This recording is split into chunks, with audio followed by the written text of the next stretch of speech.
今日から真実の声を担当する誠です。よろしくお願いします。今回はこれまで知られることのなかったお金の本当の姿というものを追求しようと思います。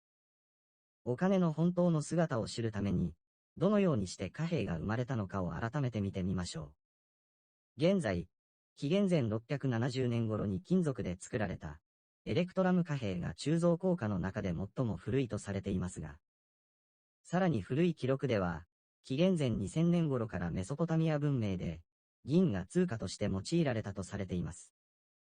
一方、ミクロネシアのヤップ島に存在する石貨幣のフェーは、西暦1931年まで製造されていました。その大きさにはばらつきがあり、小さいものでは直径30センチ程度。大きいものになると4メートルはあり、重さも約5トンと。持ち運ぶには大変な労力が必要となる代物です。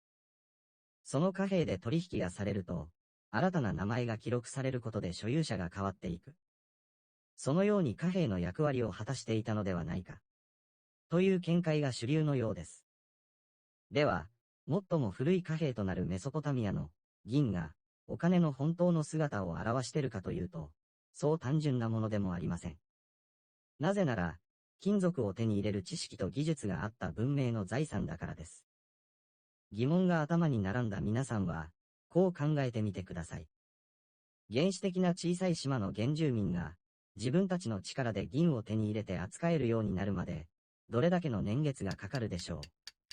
こう考えると、ヤップ島の石貨幣、フェーが最も原始的な存在だということが理解できると思います。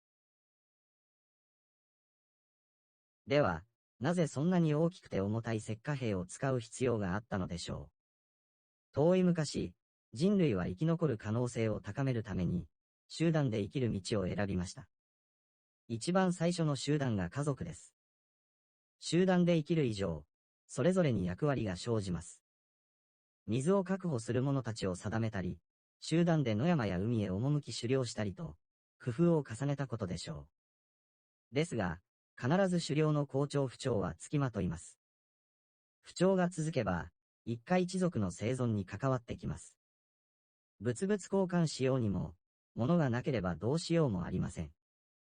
そんな時に生まれたものが人類最初の石貨幣です。恩を忘れないように。その恩をなくしてしまわないように。そのために持ち運びもできないような巨大な石貨幣が使われたのだとしたら、あえて巨大な石貨幣を使用していた理由に納得がいきます。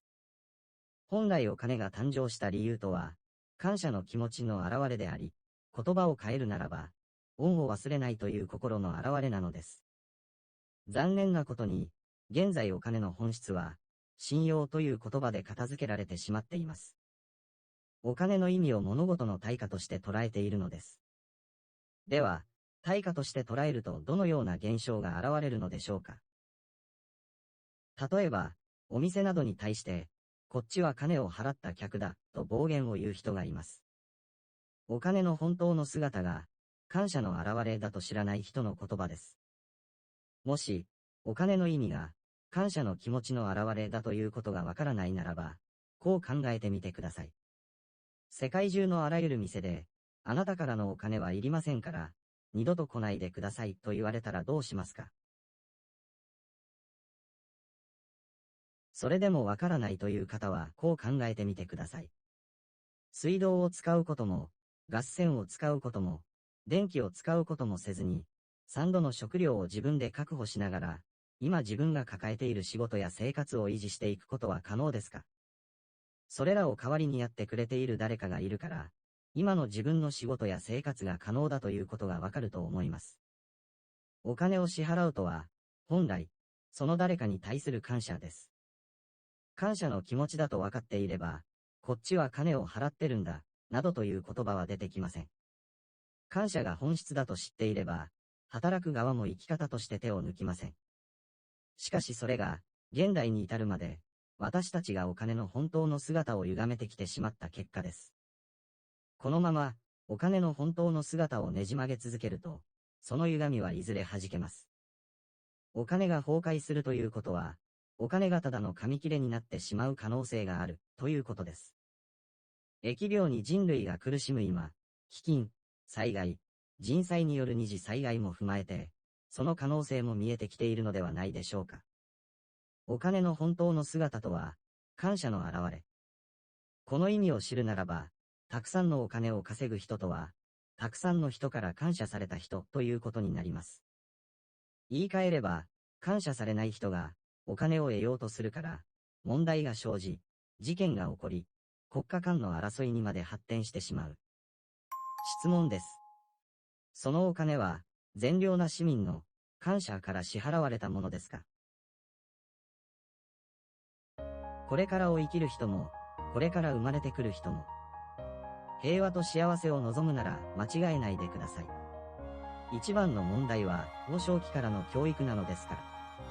それではまた、次の探求でお会いしましょう。